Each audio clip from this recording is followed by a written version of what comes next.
సహకారం కూడా ఎప్పుడు ఉంటుంది మీకు.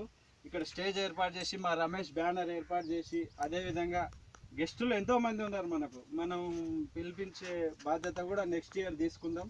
చాలా గ్రాండ్గా చేద్దామని కోరుకుంటున్నాను. ఇదేదంటే దురదృష్టవశాత్తు వాళ్ళు హైదరాబాద్లో ఉంటారు, 2-3 వాళ్ళ అన్నదమ్ములు. తెలియక జరిగిన పొరపాటు ఇది. ఈరోజు నెక్స్ట్ సంవత్సరం చాలా గ్రాండ్గా జరుగుతుంది. మా సహకారం కూడా ఉంటుందని మేము కోరుకుంటున్నాం. అదే వారి తండ్రి గారి చేతుల మీదుగా ఫస్ట్ ప్రైజ్ అందియవలసిందిగా రమేష్ మాట్లాడదాం. మనం 2 నిమిషాలు మౌనం, 1 నిమిషం మౌనం పాటించి ఆ తర్వాత గిఫ్ట్ ప్రజెంటేషన్ చేద్దాం. రమేష్ అన్న గురించి 1 నిమిషం మౌనం పాడు. స్టార్ట్.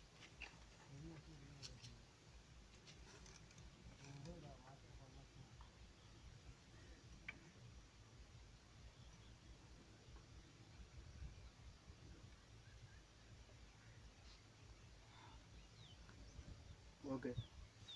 అదేవిధంగా ఈరోజు రమేష్ ఆత్మ శాంతి కలగాలి ఎక్కడున్నా అని మేము కోరుకుంటున్నాం. అదేవిధంగా మీరు అన్నదమ్ములు అయినటువంటి మీరందరూ కూడా యూనిట్గా ఉండి డబ్బు సంపాదించి ప్రతి సంవత్సరం మీ సొంత ఖర్చులతోని రమేష్ ఎప్పుడు గుర్తుండాలంటే మీరు ఎప్పుడు టోర్నమెంట్ పెట్టాలి రాసలపల్లి అని నేను మనస్ఫూర్తిగా కోరుకుంటున్నాను. ఈరోజు ఫస్ట్ వచ్చినటువంటి టీం కెప్టెన్ ఎవరు? అశోక్ని రాముల్ గారి రమేష్ తండ్రి అయినటువంటి రాముల్ గారి చేతుల మీదుగా ఫస్ట్ ప్రైజ్ తీసుకోవాల్సిందిగా కోరుకుంటున్నాను. అదే రవి గారి చేతుల మీద చేయబెట్ట అందరూ.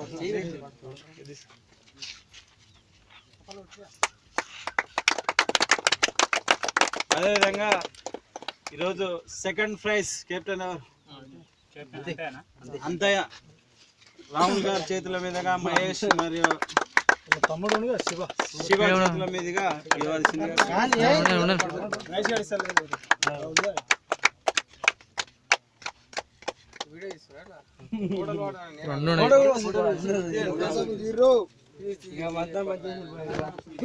ఈ సందర్భంగా ఎవరన్నా వేరే ఊళ్ళో వాళ్ళు ఉంటే మా ఊరి గురించి ఏం అనుకోవద్దు. నెక్స్ట్ టైం మంచిగా ఆర్గనైజ్ మంచిగా నెక్స్ట్ ఇయర్ వస్తున్నాం.